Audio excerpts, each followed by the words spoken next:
ഞങ്ങളൊരു 7 പേര് കോളേജ് ക്ലാസ്മേറ്റ്സാ. പിന്നെ അവരുടെ ഭാര്യമാരുണ്ട്, ഒരുത്തൻ കെട്ടാൻ പോകുന്ന പെണ്ണുണ്ട്.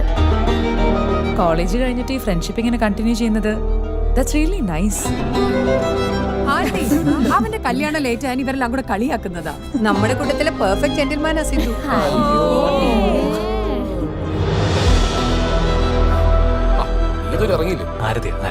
മതിയടാ, കല്യാണം കഴിഞ്ഞ വല്ലതും പറയാൻ വേണ്ടി. ഞാൻ ഷൈനി ചേച്ചിയുടെ ഫ്ലാറ്റിലാ. ഞങ്ങള് ദീപാവലി പരിപാടിക്ക് കുറച്ച് സീറ്റ്സ് ഉണ്ടാക്കുക.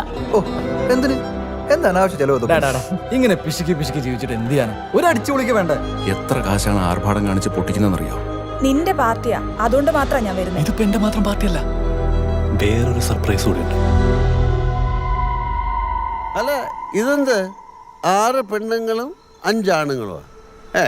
ജോഡി അയക്കണ്ടേ? ഞാനും കൂടെ ഇരിക്കാം. I can be the 12th man. Good evening. നേരത്തെ അന്തരീക്ഷം നല്ലതല്ലായിരുന്നോണ്ട് ശരിക്കൊന്ന് പരിചയപ്പെടാൻ പറ്റിയില്ല. I am Chandrasekhar.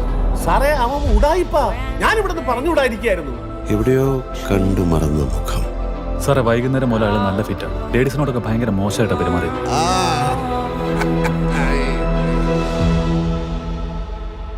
എനിക്കിട്ട് പണിഞ്ഞതല്ലേ?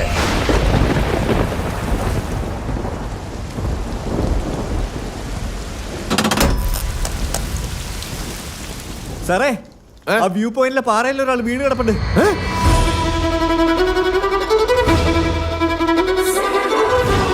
സംഭവിക്കാനുള്ള സംഭവിച്ചു. നീ ചെന്നാ ഷൈനി ആയല്ലേ?